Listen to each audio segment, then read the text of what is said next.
maintaining stealth at all costs, secret identity known to no one, blending into the shadows and exacting covert intelligence gathering and assassinations.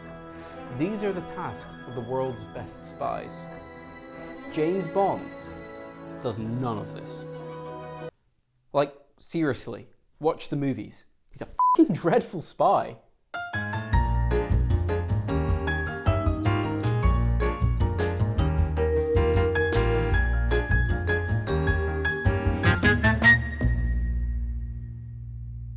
This week I'm doing something which has been requested many times since starting this show. In fact, the first time I mentioned to anyone about doing a cocktail show based on popular culture, I was asked, so, are you going to do the James Bond Martini?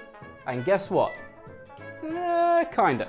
James Bond's famous martini, which is to be shaken, not stirred, is a popular culture staple, especially when it comes to cocktails.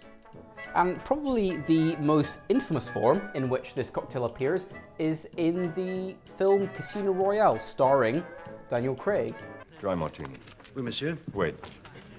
3 measures of Gordon's, 1 of vodka, half a measure of Kina lily, shake it over rice, and then add a thin slice of lemon peel. Yes, sir. I think, needless to say, James Bond in this scenario is just trying to draw attention to himself and distract his opponents. Even though the rest of them, they want that drink too, because that sounds pretty good to them. You know, I'll have one of those. So will I. Certainly. My friend, bring me one as well. Keep the fruit. And although, for those of you that know martinis, and in fact know cocktails, will recognize this is a pretty ridiculous formulation for a martini, or any cocktail for that matter. The Vesper Martini, as this drink is known, apologists among the crowd will sometimes say that no. By having the drink shaken, James Bond is able to control his inebriation levels more, as shaking the drink adds more dilution.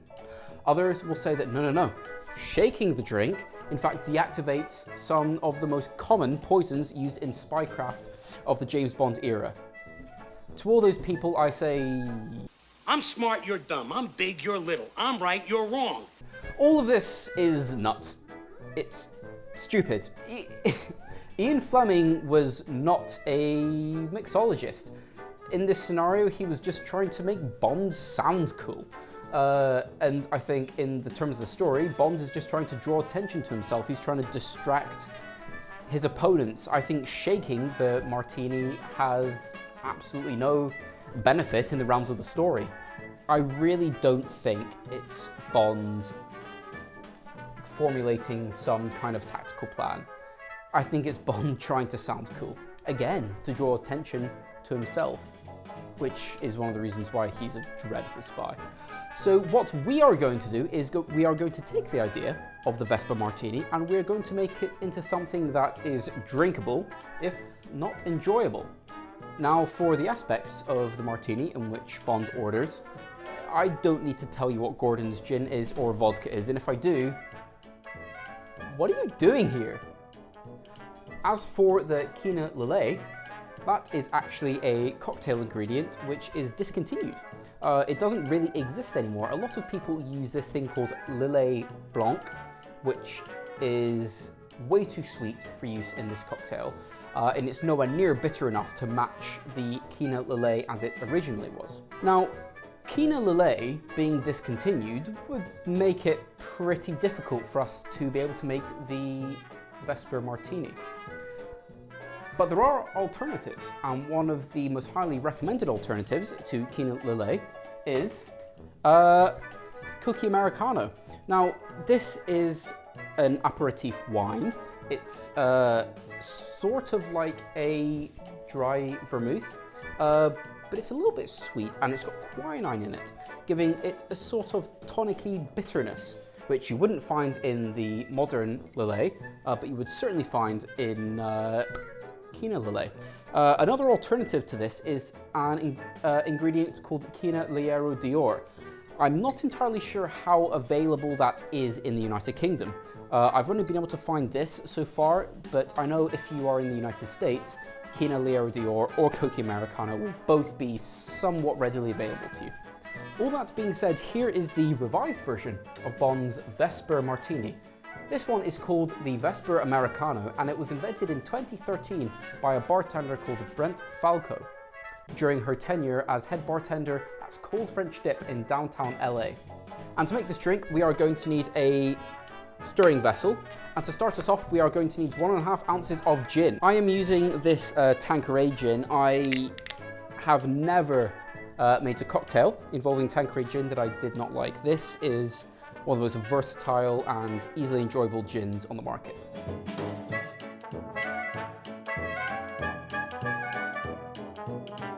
Then we are going to need 3/4 ounce of vodka.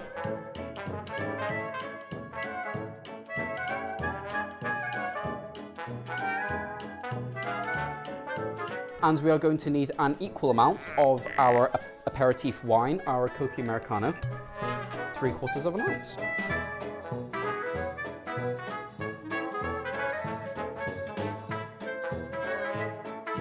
And last but not least, we are going to need 2 dashes of something called hopped grapefruit bitters. You can get these from Bittermans. These are really, really interesting bitters.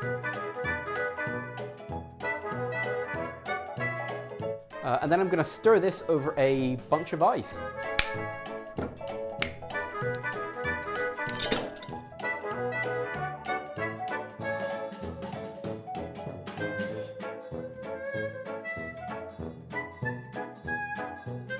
And I'm going to strain this drink into a martini glass.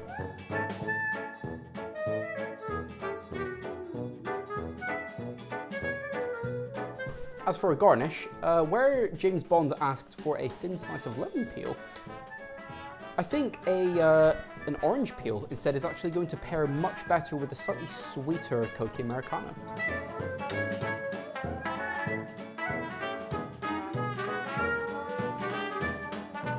And there you have it, the Vesper Americano, the much improved version of James Bond's cocktail, which he orders in Casino Royale. Let's try it.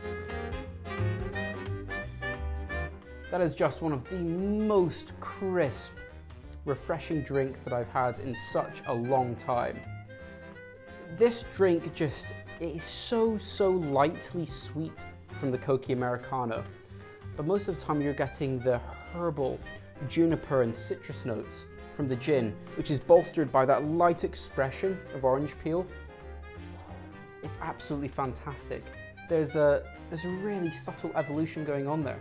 Right up front, you're hit with that sweet aperitif wine, the Cocchi Americano, and the quinine in it. That comes at you right at the front, and then that melds into this subtle, mellow orange and juniper from the gin and the expression of the orange peel over the top.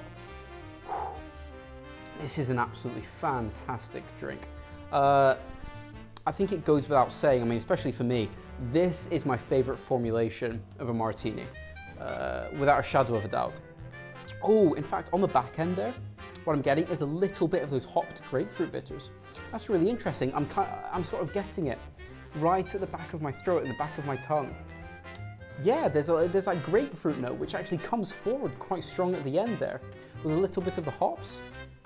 That's really interesting. That's an absolutely fantastic drink. I really, really love that. Thank you once again for joining me for In the Drink. I've been Joe, I've been your host, and I've absolutely loved making this episode. And if you enjoyed this episode, please leave a like and tell me what you liked in the comments. If there was something maybe you didn't like and something I could improve upon, that would not be too bad either. I really, really hope you join me next week for our next episode of In the Drink. Cheers.